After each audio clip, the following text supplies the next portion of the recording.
معزز سامعین کرام، معززات سامعات، ہر شخص جو اس زمین کے اوپر ہے وہ ایک سفر کر رہا ہے، اور ہر لمحہ اس کا سفر آگے کی طرف بڑھ رہا ہے اور اس کی منزل اس کے قریب آ رہی ہے۔ ہر شخص امیر، غریب، مسلمان، کافر، ہر لمحے اپنی منزل کے قریب ہو رہا ہے، اور یہ سفر ایسا ہے کہ انسان کا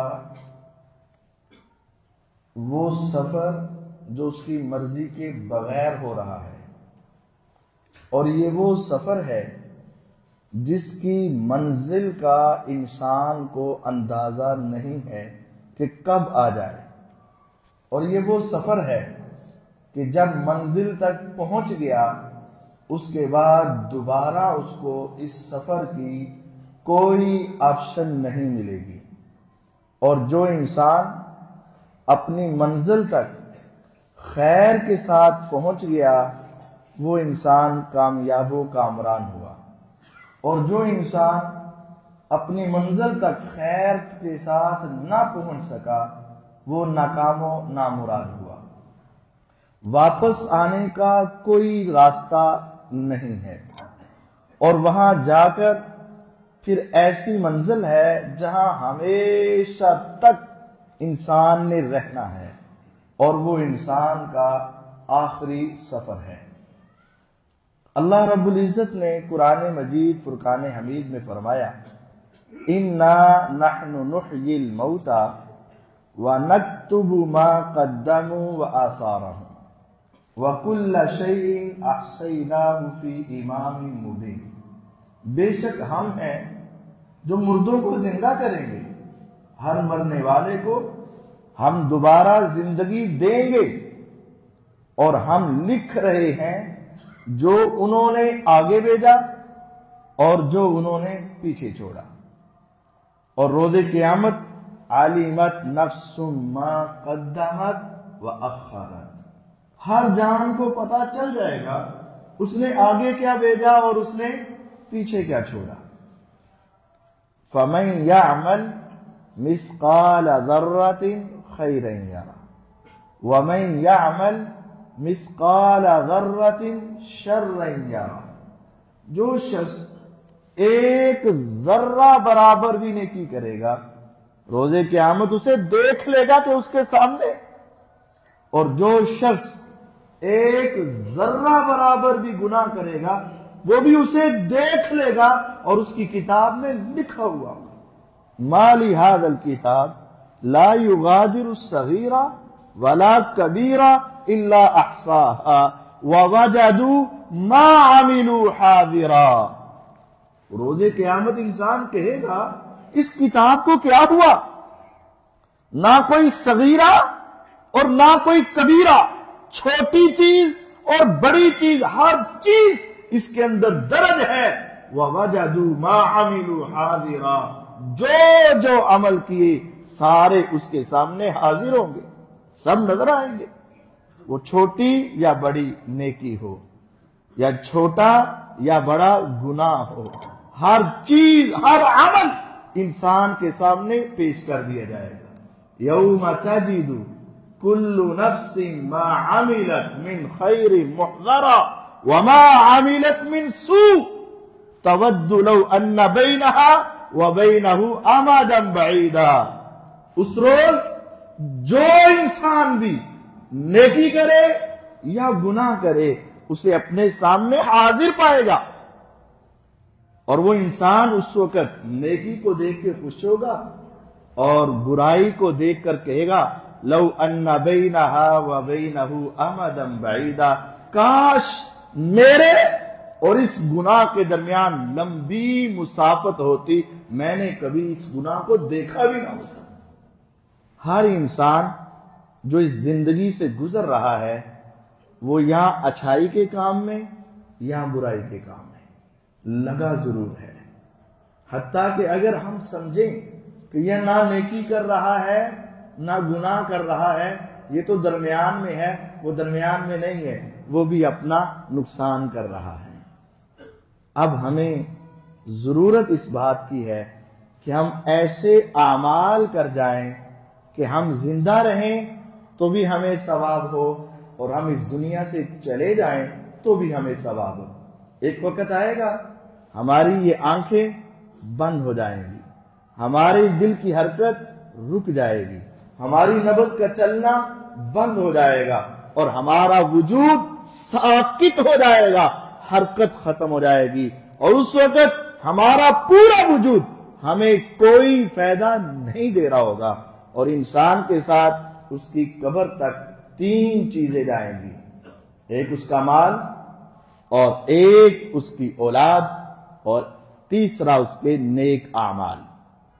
جب قبر کے اندر اتار دیا جائے گا، مال پیچھے آ جائے گا اور وہ وراثت بن کے تقسیم کر دیا جائے گا، اولاد واپس آ جائے گی، روئے گی اور خاموش ہو جائے گی، اور اس کے اعمال اس تک پہنچیں گے اور وہ اسے خوشیاں عطا فرمائیں گے۔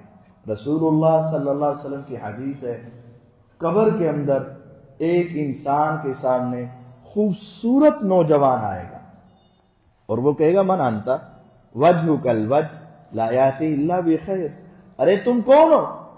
تمہارے چہرے سے لگتا ہے کہ تم اچھی بات ہی سناؤ گے، کہ تم خیر کی بات ہی سناؤ گے۔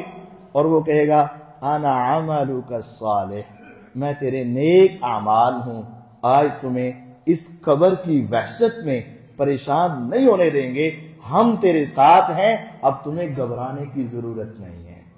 اور ایک شخص قبر میں لیٹے گا اور اس کے پاس بدترین شکل والا انسان آئے گا، اور وہ اسے دیکھ کر گھبرا جائے گا۔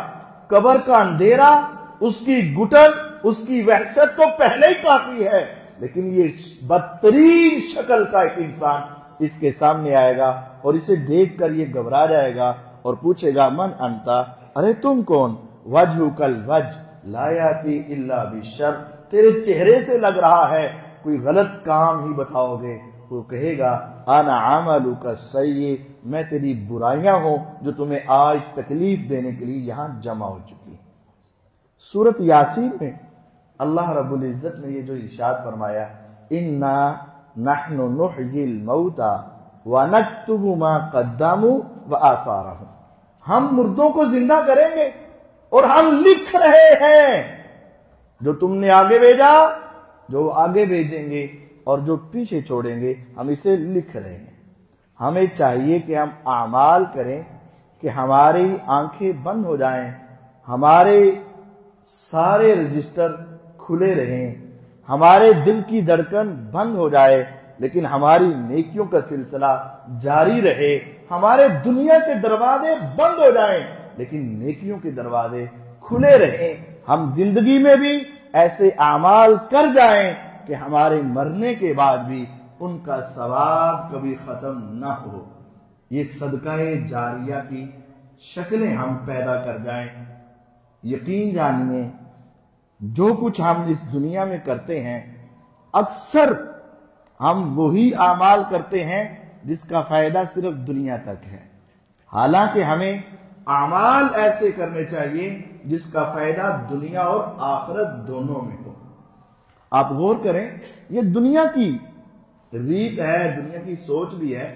اگر ایک استاد ہے، ٹیچر ہے، پرائیویٹ سکول میں ہے تو اس کی کوشش ہے کہ مجھے گورنمنٹ سرکاری سکول میں ملازمت مل جائے۔ کیوں؟ بھئی تم ٹیچر ہو، تم نے پڑھانا ہے، یہاں بھی بچے ہیں، وہاں بھی بچے ہیں، یہاں بھی تنخواہ ہے، وہاں بھی تنخواہ ہے۔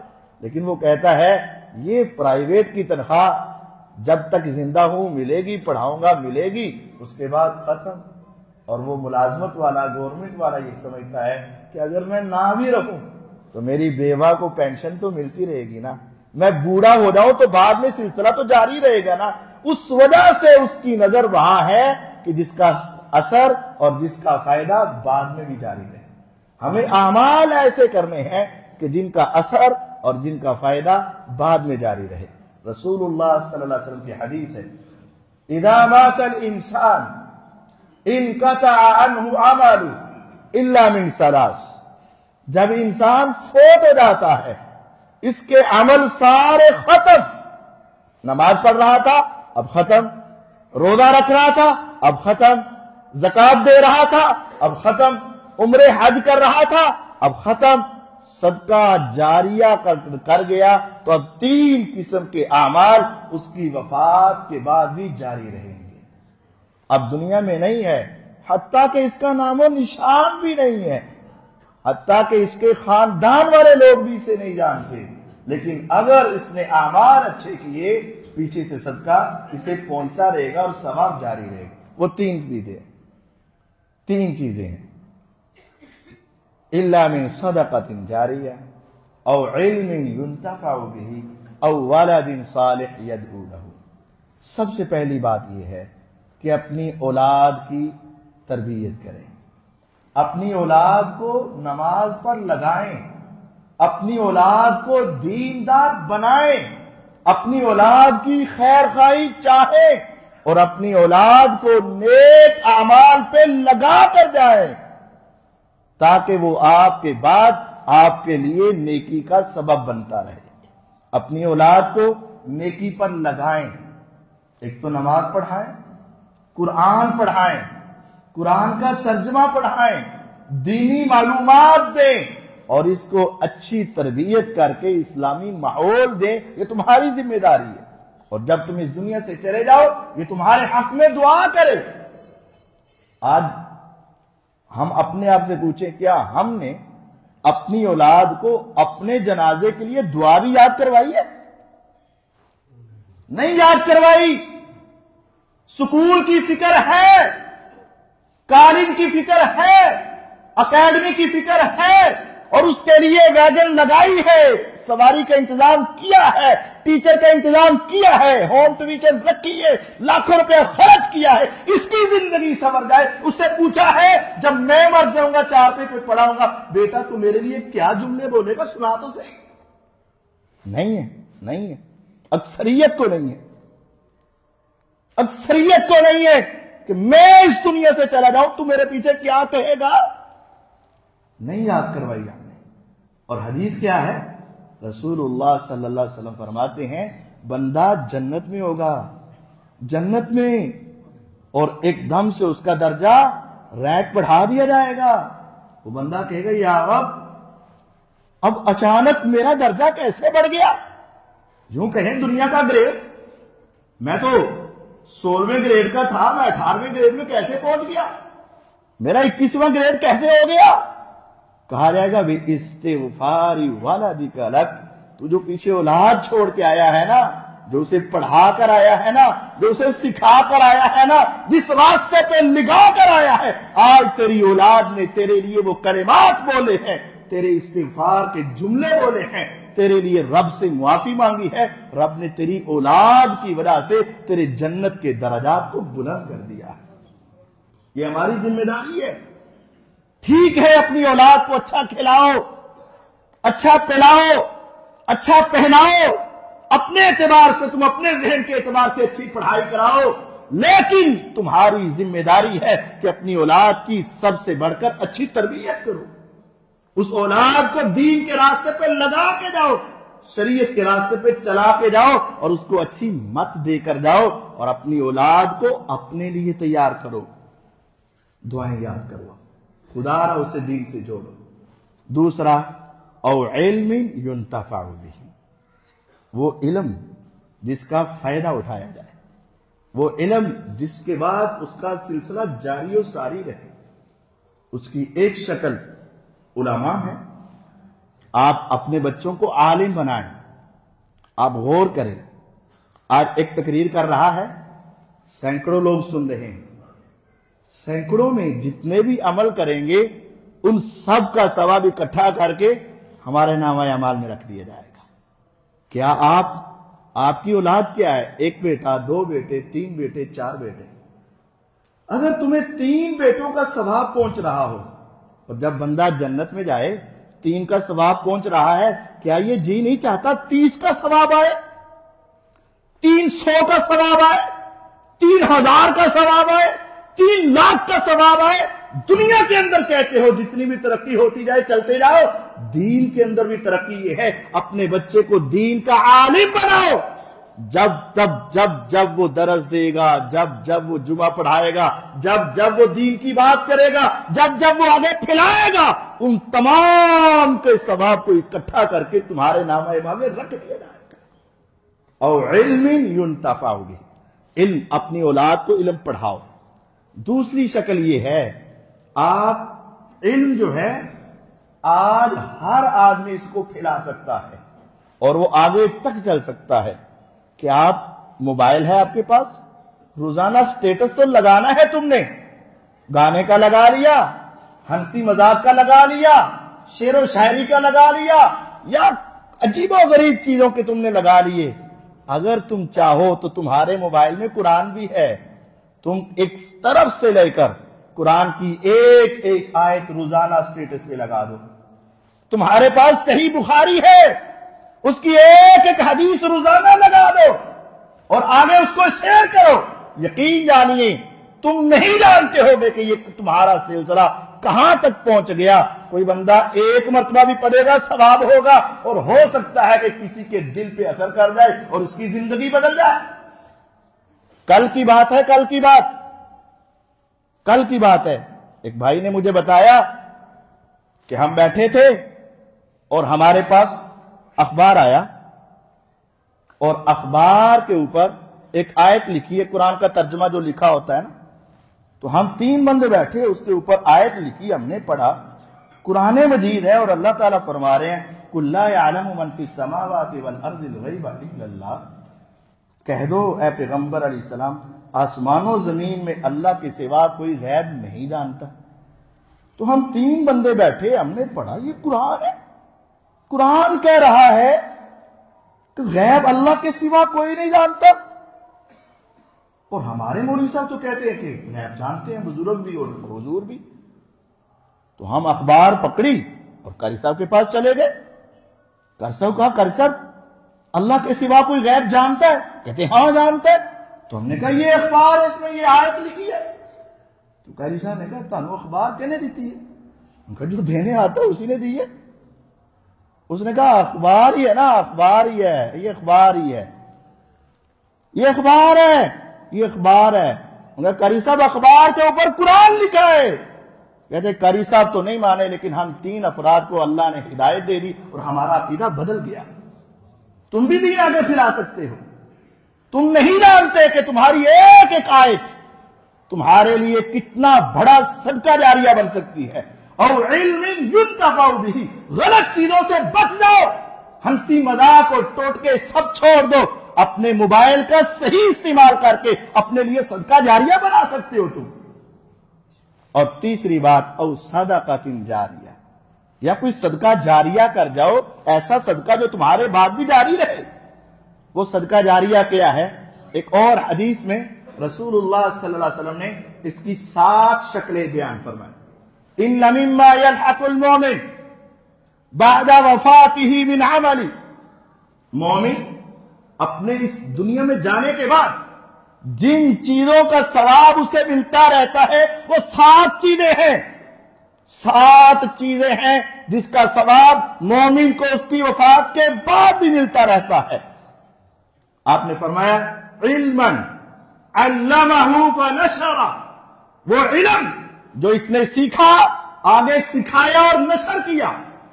علم آگے نشر کرنا، اس کی ایک شکل تو ابھی بتائی کہ ہر آدمی کے ہاتھ میں ہے. قرآن تو غلط نہیں ہے نا، قرآن کی آیات آگے شیئر کرو، پڑھو بھی، آگے پڑھاؤ بھی. صحیح بخاری میں تو کوئی حدیث غلط نہیں ہے نا، پڑھو بھی، آگے پڑھاؤ بھی. صحیح مسلم میں کوئی حدیث غلط نہیں ہے نا، پڑھو بھی، پڑھاؤ بھی. اور دوسری شکل یہ ہے کہ آپ چھوٹا سا پمفلٹ، اذکار کارڈ، دعاؤں کا کارڈ، حضور کی حدیثوں کا کارڈ چھپواؤ اور آگے تقسیم کرو. مساجد میں لگاؤ، اذکار کارڈ لگے ہو، اذکار کارڈ تقسیم ہو جائے، اذکار کی فلیکس سے ہو، آپ لو اور آگے جگہ جگہ پہ لگاؤ تاکہ جو جو اسے پڑھتا رہے گا اس کی خیر ہوتی رہے گی. علما علمہ ونشر، وہ علم جو اس نے آگے پھیلایا اور اس کو آگے پہنچا دیا. دوسرا، او ولدا صالحا يدعو له، نیک اولاد جس کی اچھی تربیت کی وہ اس کے حق میں دعا کرے گی. اور تیسرا او مصحفا ورثہ، یہ مصحف قرآن لیا اور کسی کو پڑھنے کے لیے دے دیا. مصحف ورثہ.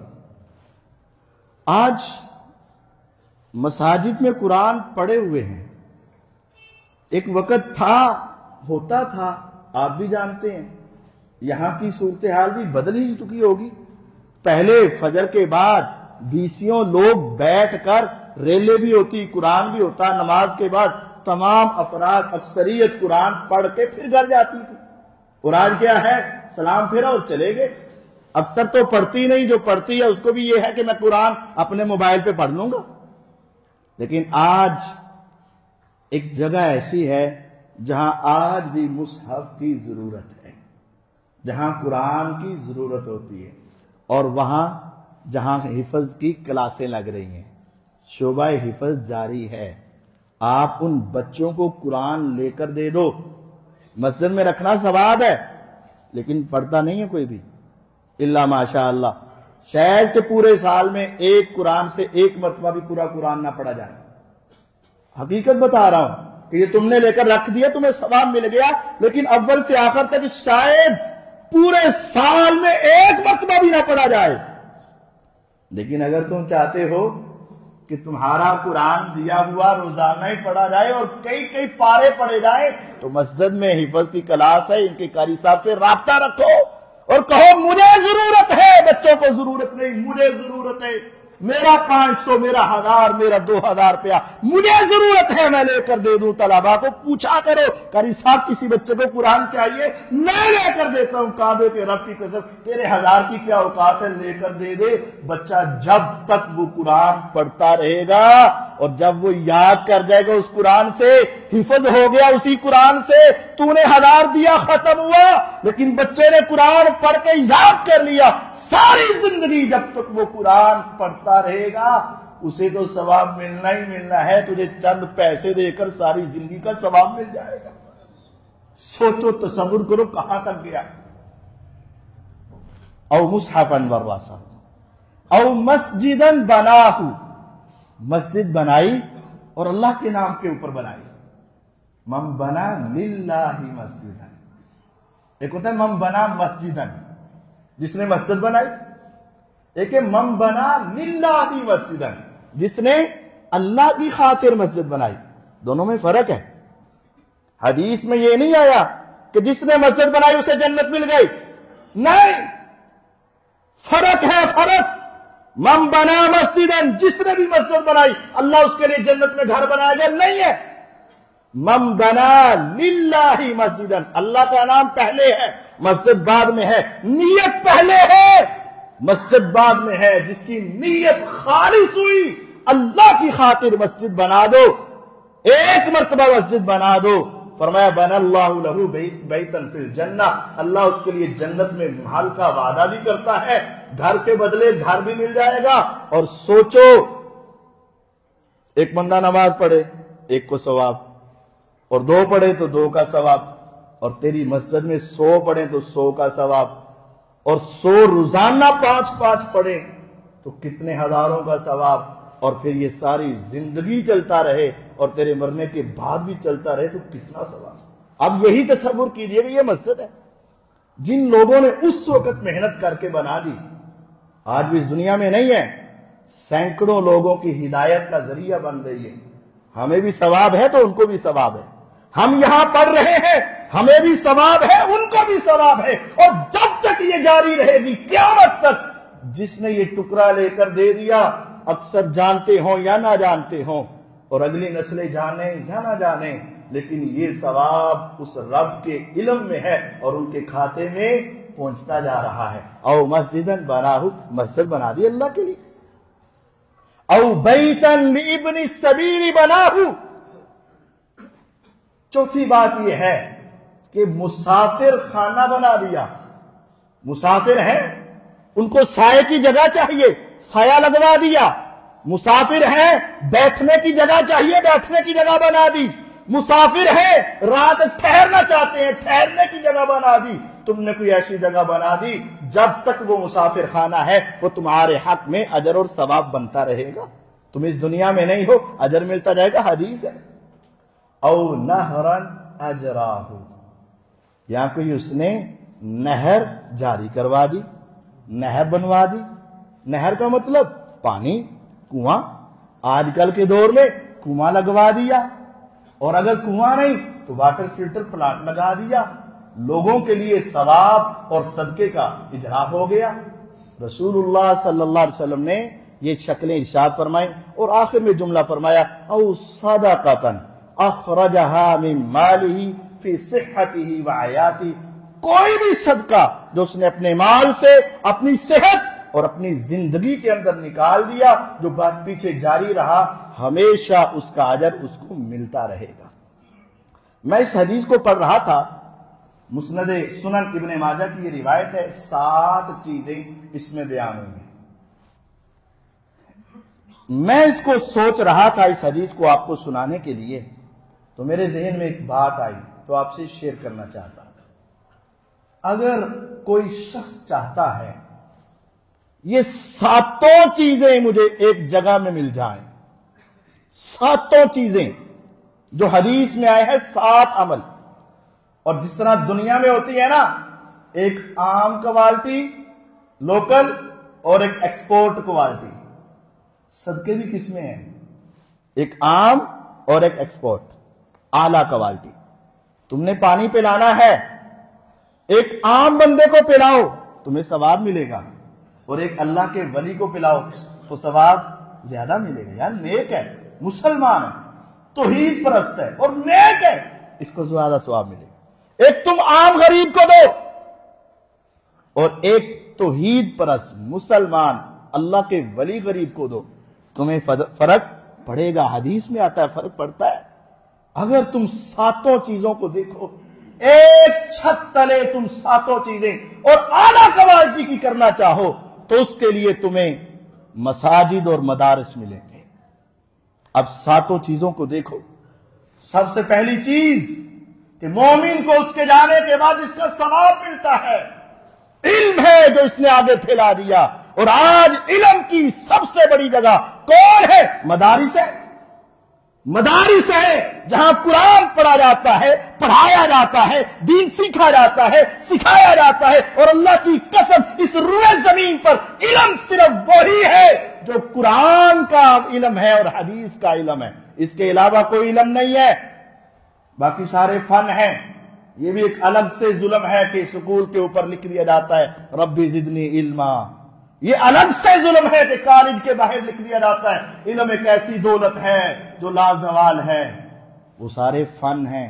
میرے پیغمبر علیہ السلام دعا مانگتے تھے ربی زدنی علما, تو اللہ تعالیٰ کیا عطا فرماتے تھے؟ میتھمیٹکس, کیا سائنس کے فارمولے, کیا آپ کے اوپر فزکس اور بایو کی چیزیں نازل ہوتی تھی؟ نہیں.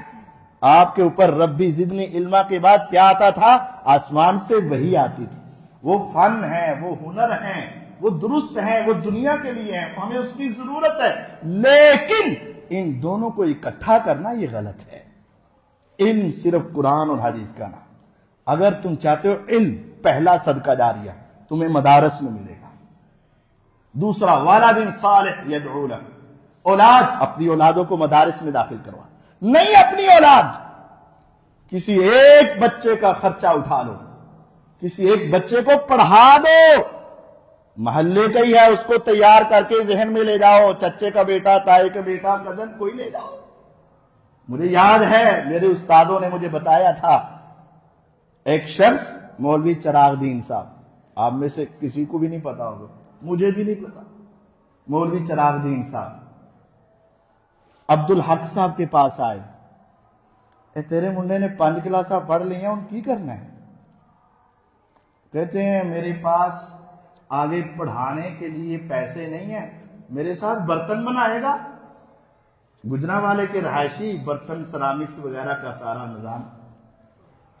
اس نے کہا یار بچہ مسجد میں قرآن اچھا پڑھتا تھا, اس کو پڑھائی پہ لگا. میرے پاس پیسے ہی نہیں ہیں, میں کہاں سے لگاؤں؟ کم کرے گا, پانڈے بنائے گا. اس نے کہا اگر میں اس کو لے جاؤں اور اس کا خرچہ اٹھا دوں تو پھر انہوں نے کہا لیا چلو کچھ تو پڑھے گا، کچھ کھائے گا تو صحیح، کچھ پڑھے گا تو صحیح۔ انہوں نے لیا مولوی چراغ الدین صاحب نے، مدرسے میں داخل کروا دیا، وہ بچہ پڑھتا گیا۔ ایک وقت آیا کہ پورے پاکستان کا سب سے بڑا محدث، جس کو آج بھی دنیا جانتی ہے، عبد المنان نور پوری رحمت اللہ علیہ کے نام سے، وہ دنیا کا بڑا محدث بن گیا۔ سینکڑوں نہیں، ہزاروں نہیں، لاکھوں نہیں، لاکھوں سے بھی اوپر ان کے شاگرد اور ان کے شاگردوں کے شاگرد اور ان کے شاگردوں کے شاگرد آج اس دنیا میں پھیلے ہوئے ہیں۔ عبد المنان نور پوری رحمہ اللہ، کسی عالم سے پوچھو، کسی مدرسے سے، کسی مسجد سے پوچھو، ہر شخص کہے گا کاش اس جیسے عالم اس دنیا میں پیدا ہو جائیں۔ جتنا اجر و ثواب اس عبد المنان نور پوری رحمہ اللہ کو ملے گا لاکھوں شاگردوں کا، اتنا ہی ثواب مولوی چراغ الدین صاحب کو مل جائے گا جو پکڑ کے اسے مدرسے میں چھوڑ گیا۔ دنیا نہیں جانتی اسے، لیکن وہ رب جانتا ہے کہ اس کے اجر و ثواب میں کس قدر اضافہ ہو۔ نیک اولاد یا جس اولاد کو دین کے راستے پہ لگا جاؤ، اپنی ہے تو اپنی لگاؤ، نہیں ہے تو کسی کی لگا دو، نہیں لگا سکتے جو لگے ہوئے ہیں ان کا تعاون کر دو، ان کے ساتھ اچھا سلوک کر دو، ان کے ساتھ تعاون کر دو، یہ تمہارے لیے ایک چھت کے نیچے۔ تیسرا، مصحفاً ورثہ، مصحف لے کر دے دو، ابھی بتایا مسجد میں مدرسے میں لے کر دو، جہاں پڑھا جائے وہاں لے کر دو، جہاں ضرورت ہے۔ کتنے یتیم بچے مدارس میں ہیں جن کے پاس کتاب لینے کے پیسے نہیں ہیں۔ ہمارے اپنے بچوں کے لیے تو ہزاروں کی کتابیں ہمیشہ دستیاب ہیں، لیکن کبھی مدرسے میں جا کر پوچھا ہے اے مسکین اور یتیم تیرے پاس حدیث خریدنے کے بھی پیسے ہیں کہ نہیں؟ تو کسی سے لے کر پڑھ رہا ہے اور کسی کے ساتھ بیٹھ کر پڑھ رہا ہے، اور اس کے پاس جی چاہ رہا ہے کہ پیغمبر کی حدیث میرے ہاتھ میں ہو، اور اس بیچارے کے پاس حدیث لینے کے پیسے نہیں ہیں۔ ہم نے کبھی جا کے مدرسے میں پوچھا ہے؟ نہیں پوچھا ہے، نہیں گئے ہیں ہم۔ وہ بیچارہ ساری زندگی کتاب کو ترستا رہتا ہے، لیکن اس کے پاس کتاب نہیں ہوتی ہے۔ اگر تم چاہتے ہو صدقہ جاریہ بنے، ایک حدیث بخاری کی کتاب لے کر دے دو، جب تک وہ پڑھے گا، جب تک پڑھائے گا، جب تک درس دے گا، جب تک آگے سنائے گا، اس سارے کا ثواب اسے تو ملے گا، محنت اس کی ہے، تو نے بس کتاب لے کر دے دی، صدیوں تک تمہیں ثواب بھی ملتا رہے گا۔ مصحفاً ورثہ، مصحف لے کر دو۔ مسجداً بناہو، مسجد بنا دی تم نے، ایک عام مسجد ہے، ثواب ہے اور یقیناً بڑا ثواب ہے، لیکن دنیا میں 3 چیزیں ہیں۔ ایک ایسی فیکٹری ہے جہاں 8 گھنٹے کام ہوتا ہے، ایک ایسی ہے جہاں 12 گھنٹے کام ہوتا ہے، اور ایک ایسی ہے جہاں 24 گھنٹے کام ہوتا ہے۔ ہماری دنیا کے اندر کاش یہ ہے، کاش ہماری فیکٹریوں میں 24 گھنٹے کام ہو۔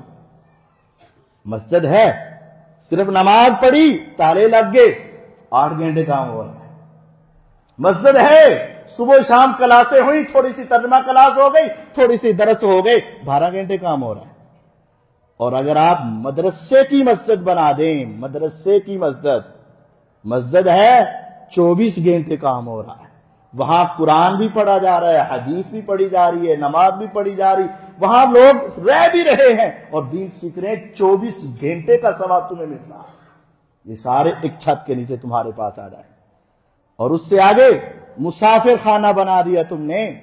ایک وہ مسافر ہے جو گلی کے کونے پہ، اسکول کے کونے میں، کسی اور جگہ پہ تم نے کسی بس اڈے میں بنا دیا مسافر خانہ، ثواب ہے، بہت اچھا ہے، لیکن اگر تم یہی مسافر خانہ دین کے مسافروں کے لیے بنا دو، اسلام کے مسافروں کے لیے بنا دو، کوئی کراچی سے آ رہا ہے، کوئی سندھ سے آ رہا ہے، کوئی بلوچستان سے آ رہا ہے، کوئی پتوکی سے آ رہا ہے، کوئی اکاڑے سے آ رہا ہے، یہ مسافر ہے، کس لیے آ رہا ہے؟ میں نے قرآن سیکھنا ہے، میں نے حدیث سیکھنی ہے، مجھے رہائش چاہیے اور میں علماء سے پڑھنا چاہ رہا ہوں، اس کے لیے مسافر خانہ بنا دو، وہ دین سیکھے، سکھائے، پڑھے، پڑھائے، اور وہ اس مسافر خانے میں رہے اور دین سیکھ کر چلے جائیں، اور اگلے آ جائیں، وہ دین سیکھ کر چلے جائیں، اگلے آ جائیں۔ یہ مسافر خانہ اللہ کی قسم تمہارے لیے نیکیوں میں 1000 گنا زیادہ فائدے کا باعث بن جائے گا۔ اور اگر تم نہرن اجراہو، نہر کو جاری کروانا ہے، ٹھیک ہے جن علاقوں میں پانی نہیں، تھر پارکر وغیرہ، وہاں لگواؤ، کنویں لگواؤ، وہاں ٹیوب ویل لگواؤ. اور اگر تم یہاں ایک پانی وہ ہے جو تیری گلی محلے کا پی رہا ہے، ثواب ہے، یقیناً کرنا بھی چاہیے، اس کا انکار نہیں. اور ایک وہ ہے جو تیرا پانی پی کر قرآن پڑھ رہا ہے اور حدیث پڑھ رہا ہے. ایک وہ ہے جو قرآن اور حدیث کی تعلیم دے رہا ہے. ان مدارس کے اندر بھی تو تم ایسا کنواں لگوا سکتے ہو، ایسا فلٹر کا انتظام کروا سکتے ہو، ایسا نظام بنا سکتے ہو کہ یہ دین پڑھنے والوں کے لیے بھی پانی صاف اور شفاف ہو. کہ نہیں ہو سکتا؟ او صدقۃ اخرجہا من مالہ فی صحتہ وحیاتہ، یا کوئی بھی صدقہ تم اللہ کے راستے میں اپنی زندگی میں اپنے مال سے دو تو یہ تمہارے لیے سارا صدقہ جاریہ ہے.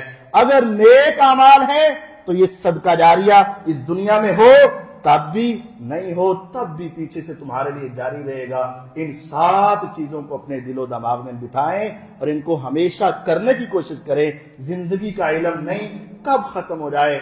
اعمال کا دار و مدار خاتمے پر ہے، لیکن نیکیاں رکنی نہیں چاہیے. ہمارے جانے کے بعد نیکیوں کا سلسلہ جاری رہنا چاہیے. ایسے اعمال کریں ہمیں دنیا میں بھی خوشی ہو اور مرنے کے بعد بھی ہمارے اکاؤنٹ نیکیوں کے کبھی بند نہ ہو. اللہ تعالیٰ مجھے اور آپ کو سمجھنے اور اپنی اصلاح کرنے کی توفیق عطا فرمائے. وآخر دعوانا ان الحمد للہ رب العالمین.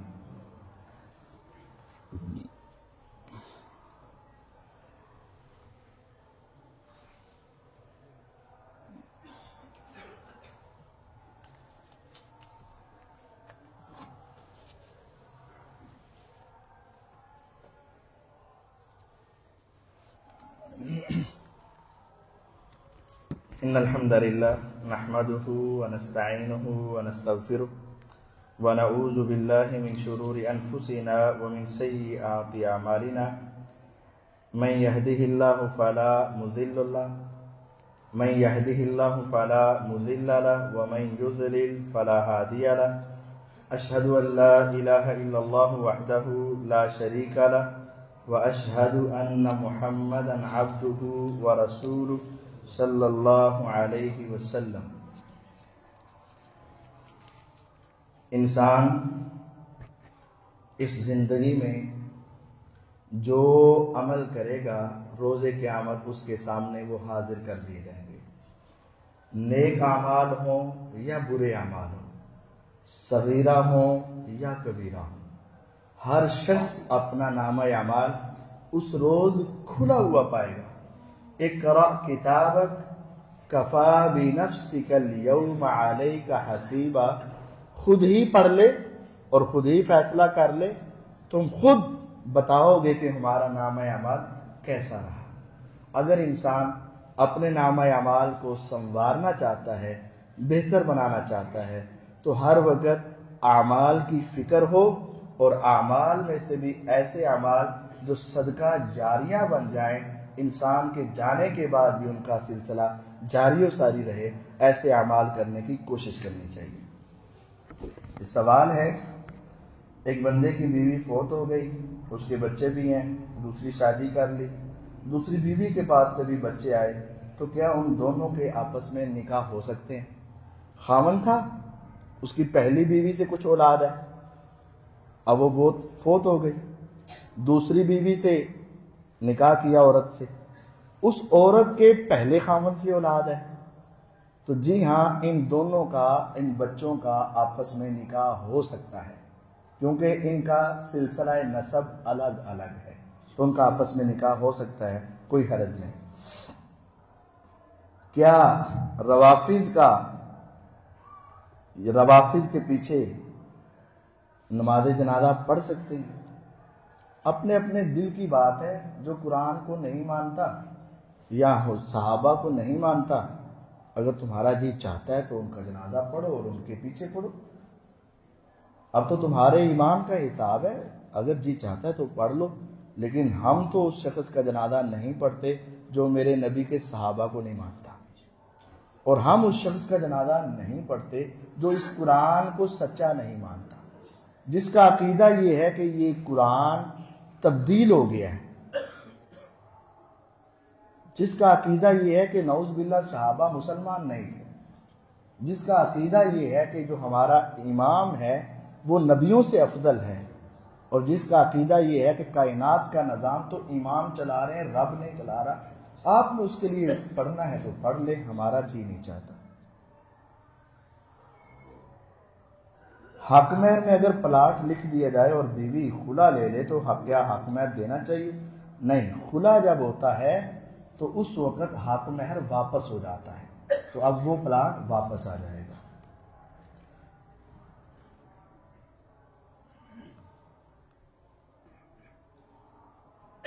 قرآن مجید میں ہے جیسا مرد ویسی عورت، تو پھر حضرت اگر لکھا سمجھ نہیں آیا مجھے، جو دعا پوری نہیں ہوتی وہ ذخیرہ ہو جاتی ہے، جو بد دعا کی جاتی ہے وہ پوری نہ ہو تو کیا کہا جائے گا؟ جو دعا پوری نہیں ہوتی ذخیرہ ہوتی ہے کہ مطلب انسان کو اس کا ثواب ملتا ہے۔ اگر آپ بد دعا کر رہے ہیں اور وہ پوری نہیں ہو رہی تو دیکھا جائے گا کیا آپ کی بد دعا صحیح ہے یا غلط ہے۔ اگر بد دعا صحیح ہے تو آپ کو بد دعا کرنے کا بھی ثواب ملے گا، اور اگر بد دعا صحیح نہیں ہے تو یہ آپ کے لیے مہلت ہے، آپ جلدی سے اپنی بد دعا کو واپس لیں اور اللہ تعالیٰ سے معافی مانگیں۔ مثلا ایک کافر آپ پر ظلم کر رہا ہے، آپ اس کے خلاف بد دعا کر رہے ہیں، اگر یہ قبول نہیں ہو رہی تو آپ کو بد دعا کرنے کا ثواب مل جائے گا۔ لیکن اگر آپ کسی مسلمان کے خلاف بد دعا کر رہے ہیں اور وہ قبول نہیں ہو رہی تو یہ بہتر ہے قبول نہیں ہو رہی، آپ اپنی بد دعا کو واپس لیں اور اللہ سے معافی مانگیں۔ اگر گناہ نہ کرنے کا اللہ سے وعدہ کر لیا جائے، سچی توبہ بھی کر لی جائے اور پھر دوبارہ گناہ ہو جائے تو پھر اللہ سے سچی توبہ کر لیں۔ حدیث میں آتا ہے ایک شخص سچے ارادے سے، اب یہ پتہ اللہ کو ہے، نہ آپ میرا دل دیکھ سکتے ہیں نہ میں آپ کا دل دیکھ سکتا ہوں، یہ اللہ تعالیٰ کو پتہ ہے۔ جو شخص سچے ارادے سے معافی مانگتا ہے اللہ تعالیٰ اسے معاف کر دیتے ہیں۔ اس کا دوبارہ پھر اس سے گناہ ہو جاتا ہے، وہ سچے دل سے توبہ کرتا ہے، جب توبہ کر رہا ہے نا اس وقت یہاں خرابی نہیں ہے، اس وقت یہاں چور نہیں ہے، سچا ہے کہ آئندہ نہیں کروں، پھر گناہ ہو گیا۔ حدیث میں آتا ہے صحیح بخاری میں، پہلی مرتبہ گناہ ہوا معافی مانگی، پھر ہوا معافی مانگی، پھر ہوا معافی مانگی۔ ہمارے ہاں تو ہوتا ہے نا 3 باری آخری، میرا رب کہتا ہے جب تک تو سچے دل سے توبہ کرے گا میں تجھے معاف کرتا رہوں گا۔ حدیث ہے کہ 3 مرتبہ کے بعد اللہ تعالیٰ کہتے ہیں ابھی تیری باری ختم نہیں ہوئی، اگر سچے دل سے معافی مانگے گا تو اللہ تعالیٰ تیری ہمیشہ توبہ قبول کرتا رہے گا۔ توبہ کا دروازہ بہت بڑا ہے اور کھلا ہے، اور میرا رب غفور الرحیم ہے۔ اللہ تعالیٰ میں سمجھنے اپنی اصلاح کرنے کی توفیق عطا فرمائے۔ وآخر دعوانا ان الحمد للہ رب العالمین۔